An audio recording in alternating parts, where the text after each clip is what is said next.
Pero nung nakaraan, tinalakay natin na isa sa mga nagpapahirap sa tao na nahihirapan din ng Diyos, yung sakit. At talagang tiniyak ng Diyos na alisin talaga. Ang isa pa na nagpapahirap sa tao ay yung epekto ng katandaan. Dahil talagang tumatanda ang mga tao. Talagang nakakalungkot. Pati ako tumatanda rin. Ramdam ko na rin ang epekto ng katandaan. Pero gaya ng binanggit ng Isaiah 63:9 na nahirapan ang Diyos kapag nakita tayo naghihirap. Kaya yung mga matatanda dyan, gaya ko, ramdam na rin ang epekto ng katandaan. Ano ba ang pangako ng Diyos para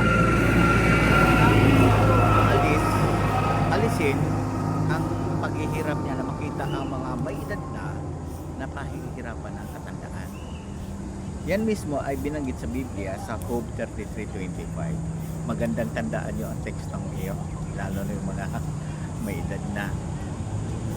Job 33:25. Sabi diyan, magiging mas sariwa ang laman niya kaysa noong kabataan siya. Opo, gagawin daw na Diyos, ibabalik yung laman natin, yung flesh natin sa kagaya ng kabataan. Siguro ng 20 to 25 yung kalakasan, makinis pang balat natin noon at ang sigusog. At sabi dito ang karugtong na salita sa 25, babalik ang lakas niya gaya noong bata pa siya.